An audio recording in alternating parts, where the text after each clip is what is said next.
बिस्मिल्लाहिर्रहमानिर्रहीम। अस्सलाम वालेकुम। मैं हूँ सहरी शहज़ादी। आज मैं आपके सामने टॉपिक लेकर आई हूँ वालिदैन के साथ हुस्न सलूक। तो क्या हम सब ये समझ सकते हैं कि हमें वालिदैन के साथ बेहतरीन हुस्न सलूक जो है वो किए बगैर हमें कामयाबी मिल सकती है? हम किसी ज़िंदगी के आला मुकाम पर पहुँच सकते हैं वालिदैन की दुआ के बगैर? जी नहीं। वालिदैन हमारी ज़िंदगी की फ़र्स्ट प्रायोरिटी होती है, जिनकी दुआओं से हम दिन ब दिन तरक्की हासिल करते हैं।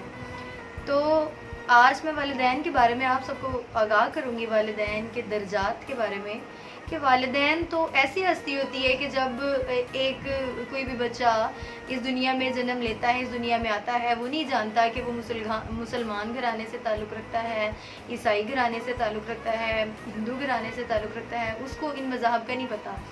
उसके वालिदैन उसकी परवरिश करते हैं, उसको ज़िंदगी जीने का तरीक़ा सिखाते हैं, उसको चलने फिरने का ढंग सिखाते हैं, उसको अपने अक़ीदे के मुताबिक ज़िंदगी गुजारना सिखाते हैं।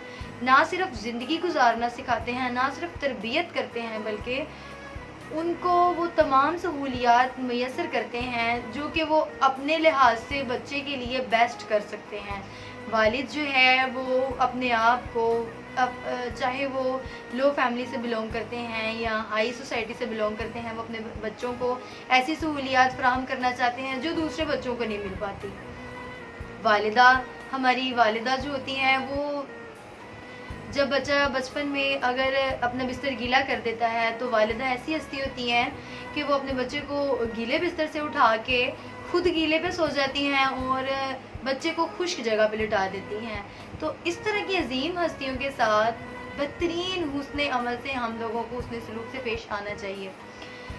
आपके सामने एक हदीस पेश करने जा रही हूँ कि हज़रत अब्दुल्ला बिन उमर रज़ियल्लाहु अन्हु से मरवी है कि रसूलुल्लाह सल्लल्लाहु अलैहि वसल्लम ने फरमाया कि आपका अपने घर में बिस्तर पे इस हाल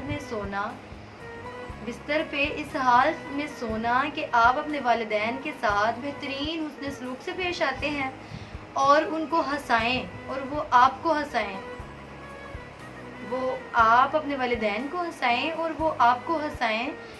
जहाद भी अल्लाह ताला की राह में, आपके अल्लाह ताला की राह में जहाद भी सैफ से अफजल है। और आप जानते हैं जहाद भी सैफ किसको कहते हैं?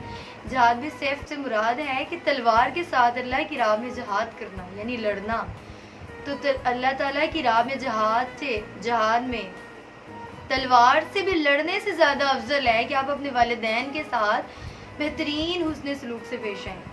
एक छोटा सा काम है, आपके वालिदैन जो आपको ज़िंदगी देते हैं, आपको इतना कुछ सिखाते हैं, आपकी तरबियत करते हैं, सिर्फ उनकी खिदमत करनी है, उनके साथ उसने सलूक से पेश आना है, तो हमारी दुनिया और हमारी आखिरत दोनों संवर जाएगी। तो क्या हम छोटे छोटे अमल करके, अपने वालिदैन की खिदमत करके हम अपनी दुनिया और आखिरत बेहतर नहीं बना सकते? ज़रूर बना सकते हैं।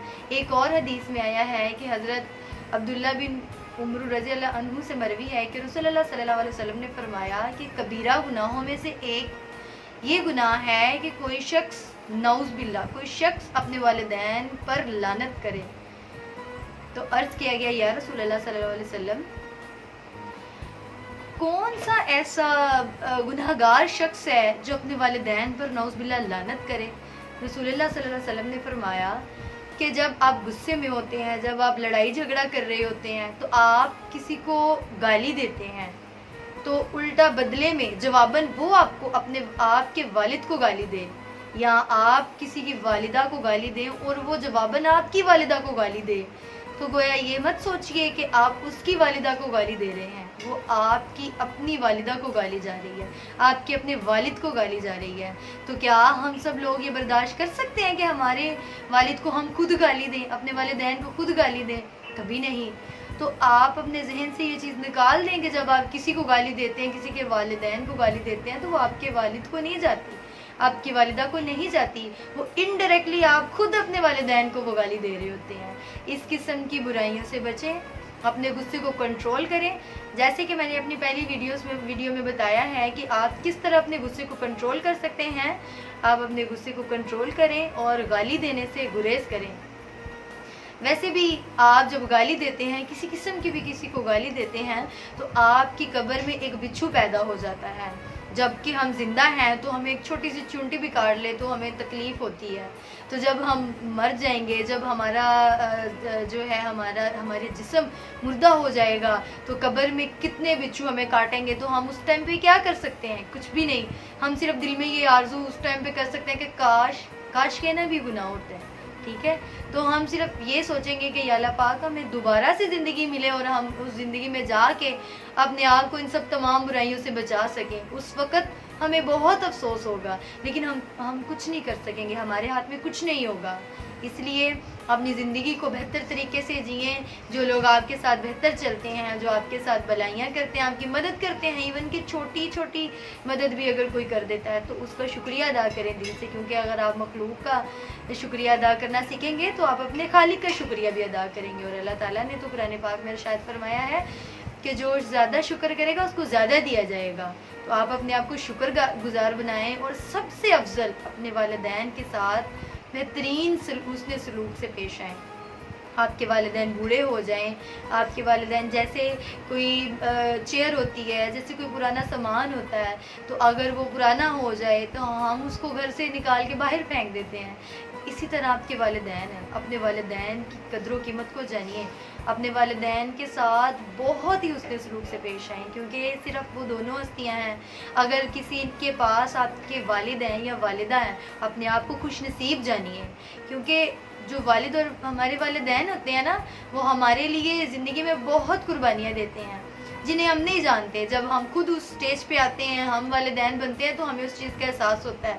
اور جب تک ہم خود نہیں اس سٹیج پہ آتے ہیں، ہم نہیں سمجھ پاتے کہ ہمارے والدین نے ہمارے لیے کیا کچھ نہیں کیا.